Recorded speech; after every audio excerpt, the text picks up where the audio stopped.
When Mr. Clark, a Scottish farmer, heard that the luxury cruise liner Titanic was to make its very first voyage, its maiden voyage, from the United Kingdom to the United States of America, he had a dream to be on the ship with his wife and his 5 children.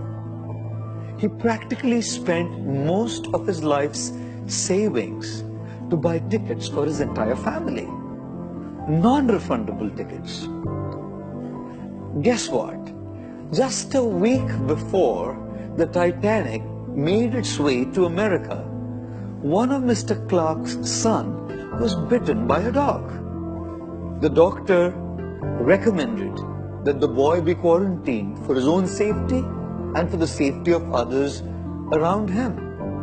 Mrs. Clark suggested that he and the other children actually make their way on the trip. But Mr. Clark's conscience did not allow him to leave his wife and his ill son behind.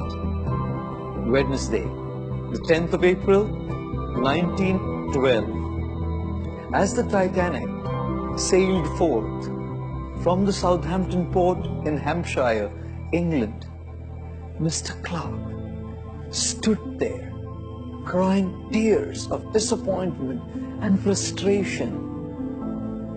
All his money was gone, and none of them could make their way on the trip. Just 5 days later, on Monday, the 15th of April, when Mr. Clark heard news that the Titanic had sunk, having collided with an iceberg, he started looking for the dog. कुत्ता किधर है? कुत्ते को माला पहनाना पड़ेगा, कि पूजा करनी पड़ेगी, प्रणाम करना पड़ेगा. अगर बेटे को कुत्ता नहीं काटता, तो हम सब कट जाते.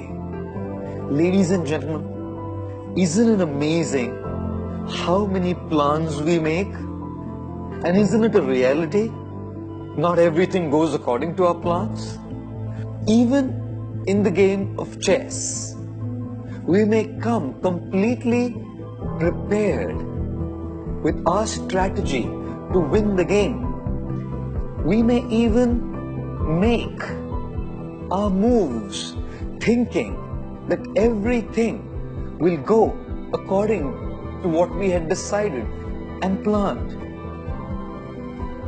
The reality, however, is once we have made our move, we have no control over the moves that the opponent will make. We have no idea that the opponent has also made his or her plan. Whether it's the game of chess or the game of life, not everything goes according to what we had envisioned in our lives. This is exactly why there's a great need to go with the flow, to not be rigid about what we had decided, to learn to change our strategy as per the need of the moment.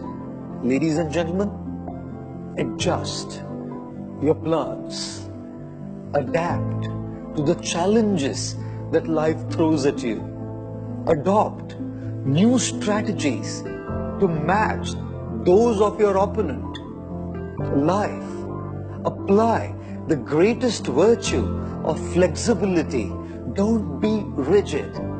Let's learn a very important lesson from the river Ganga as she emanates from the Himalayan mountains with her plan to move and reach her destination.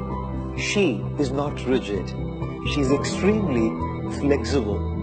As sometimes mountains throw challenges in the form of rocks on her path, she does not stop. She will either go above them or under them, around them, but she keeps moving until she reaches her destination. Whatever challenge comes on your pathway, just keep moving. Thank you.